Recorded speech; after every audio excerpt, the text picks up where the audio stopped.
my name is Brennan, and as you can tell from the title, today I'm here to discuss the first ever season of Dimension 20 and also the first season of Fantasy High. I know this premiered literally 2 years ago on YouTube, and before that, who knows how even much longer on Dropout TV.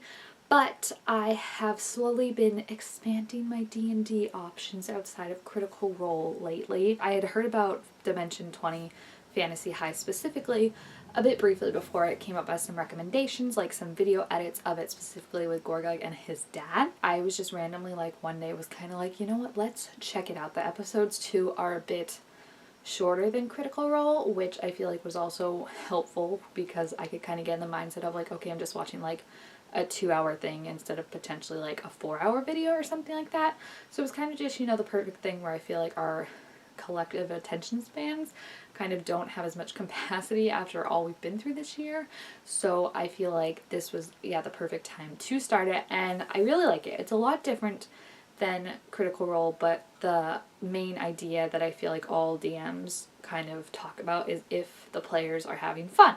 So I feel like they kind of fudge the rules a little bit more than Critical Role, and probably people who are really sticklers for the rules won't like it as much, but it's all for story and character development, and it falls within the confines of the game, so it all works great. I have to say that seeing Matt Mercer and then seeing Brennan Lee Mulligan, they are two of the best DMs I have ever seen in my life. The story itself is also really, really cute. I like the whole idea of setting this fantasy world with orcs and elves and wizards and spells and stuff, but setting it in a modern suburbia 1950s kind of era. I think that was really cute because just how they would have to sub in things, and the creativity behind that was really cool. How they used crystals instead of phones and stuff like that I think was really, really fun. And it just, I want to play a D&D game like this now, where it's not set in D&D world. It's just the characters, the classes, all that, but set in a modern world, because I think it was really, really funny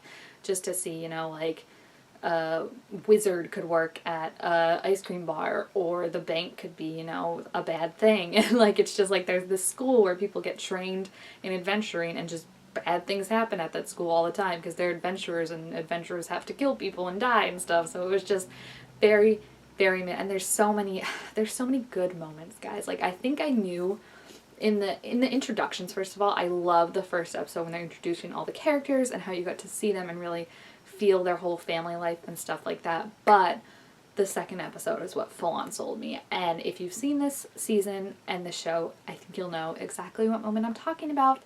And that is when Murphy as Riz asks how big the corn monster's butthole is it goblin size? And then he ends up jumping straight up the butthole, and that is when I was just on the floor laughing so hard. That was when I was okay, I fell in love with this. I think a lot of the players too, I thought originally were first time players, but then as I was reading more comments, people said no, it's actually not the case. It's just 1 or 2 of them were first time players, and a lot of them actually knew how to do most of the stuff. But I think because of the way they talk and the way they explain their stuff, it is very good for a novice like me who's still kind of new to D&D to kind of figure out all that stuff of what spells do and what exactly they're rolling for and stuff. I think that was helpful just in terms of learning the game mechanics more, because I still am working on that myself. So I really, really enjoyed that. And then just seeing the character growth. It's only a 17 episode season, so it's obviously a lot more condensed, but I like that there could still be a lot of story and character arc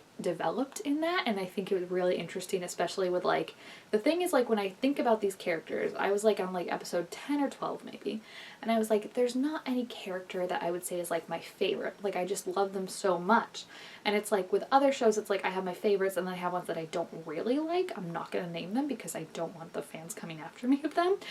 But with Fantasy High, I loved all the characters. And then as we got more and more on, it's just you start to get moments where you're oh my gosh. So I think I started out with Adine being my favorite, and I do still have a very soft spot in my heart for Adine because of how she suffers for her panic and anxiety attacks.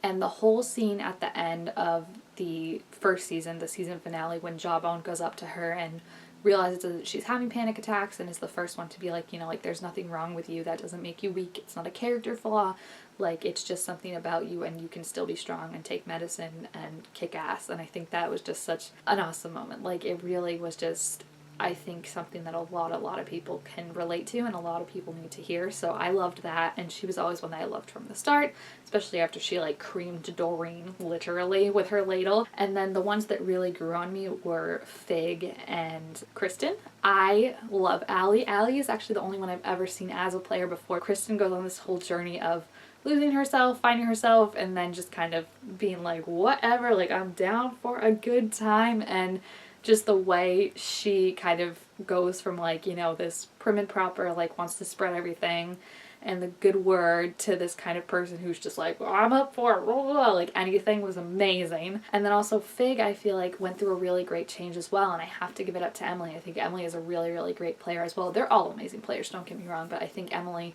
really, with what she did with Fig, was so amazing, because I think that's a lot of things that people can relate to too, of like how she had to go on this journey of realizing like her mom is also a human being who could never live up to the perfect image that Fig had of her in her mind, and she kind of had to make peace with that and realize that, you know, her mom's trying, so it's also on Fig to kind of decide if she wants to try or not too. Galir too, her dad that's not her dad, amazing. What I think Brennan does so wonderfully that I'm not used to is he takes these characters that are so like the races or the types they are, like the classes that are so, you think of like stereotypes with them, and turns them into the complete opposite. So like Galir being like this elf, but like always like very just like not any other elf, like he's just let himself go, he's sad, he's always like, I don't know any elves like me.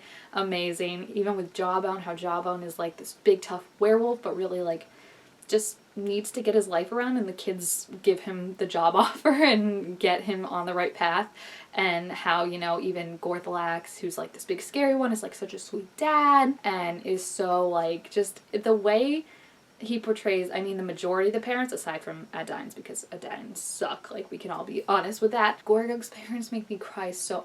Gorgug's parents I freaking love, okay? When they were at the tree when it was getting burned and they were like, okay, we're gonna go take care of this, and then they just take the tank and go off, like I love them so much. So Gorgug's parents are so cute. Riz's mom is honestly the best. Sklonda, I love her so much, and the fact that she ended up with Gorthalax makes me laugh so freaking much. I love it. And I think, yeah, it was just really, really awesome. There's so many like reoccurring things that I like, how like Fig would kept joking that like Golden Horde was like flirting with her, and he would be like, no, this isn't a thing, like just so like even after they found out he was a dragon, she was like, oh my gosh. And it was just so, they're so open, and I think you can really tell when like a DM and the table trust each other and are friends with each other, because they're just down for anything. They're down to clown, and I really feel like that's what this felt like. Like there was just these moments where they're not necessarily so focused on getting clues, and I think they're not if you're like someone that like, I know a lot of people are getting irritated that they like didn't pick up on as much clues, but I do feel like they're just kind of here for the game, and like they try and solve it when they can, but they always don't pick up on everything. The Cubbies, I feel like when Mr. Cubby broke them out of jail, you could see that I don't think all of them realized who exactly it was at first. Siobhan definitely did, but I don't think some of the other ones did. And it's like moments like that of like, you know, they don't always like flirt furiously writing everything down and stuff. But it makes it fun, because I feel like it's not like, it kind of is like, okay, like I don't have to be at like this high level to still enjoy like a D&D game, you know, I don't have to be like meticulously taking notes or stuff like that, and it kind of makes it seem like, okay, like I can do this, like these guys are just friends having fun and making a great story, and like I could definitely do this and play with it. So I love it. I love them so much. I'm gonna start sophomore year, but I don't know if all of them are available on YouTube, and I'm not really wanting to purchase Dropout right now, so we'll see. I might catch up on the next campaign they have, the Unsleeping City, and then get Dropout. But I'm so excited to see what happens in sophomore year, and then hopefully they also get a junior year, because like Gorgug and Zelda, I want to see more of their relationship. Adine is amazing. Kristen and Tracker, I want to see more of. Jawbone, like there's just so many awesome great things that I really, really want to see, and I just really, really loved it. I really like watching D&D things. I'm not a fan of listening to them as much, because I like to see the rules and stuff like that. It's just amazing. Like you full on get into it. They have the Box of Doom where they roll for important rolls, and when Lou as Fabian was rolling to beat a nat 20, and on his second advantage he rolled a nat 20 and everyone freaked out, And I would be remiss to not mention the moment when they're all knocked out in the final battle and like you think like how the heck are they going to fix this? And Allie's like, hey, if I roll a nat 20, can I just like be alive? And Brennan's like, yeah, sure. Like it'll never happen. And then Allie does and everyone freaks out. Like it is so, so amazing. So I highly, highly recommend you check it out if you haven't already. I can't even describe how much of a trip it is, like how bonkers all the stuff that happens, and I love it so much. I think all the characters are so interesting and so fleshed out, and they really commit to them, which is awesome, you know, when like they're constantly character and constantly like, I want to do this, but I know like my character would rather do this and stuff, and it's full and amazing. So I am so happy that I checked it out. I finished it within like a week, like all 17 episodes. Like I was like, let's go. So yeah, if you have checked out Fantasy High, please feel free to leave your thoughts about it and your favorite moments. I know it's rather old, but yeah, leave your favorite moments so we can all gossip about them down below. And I'm super, super excited to check out the next thing. Next one is a one with Matt Mercer, actually. They're season 2, so I'm starting that now. But Fantasy High, it's amazing. It's amazing. And I love it. And I love Fig. And I love Kristen Applebee's. No relation to the restaurant Applebee's. And I love Riz. And I love Sklanda. And I love Gorgug. And how he doesn't know who his dad is. And then he finally does find his dad. And I love Fabian. And I love them all. They're all so amazing. And I love the players. And it's just nice to discover like a new awesome D&D thing. So thank you guys all so much for watching. Make sure to give it a thumbs up if you enjoyed it. And I will see you guys next time. Bye!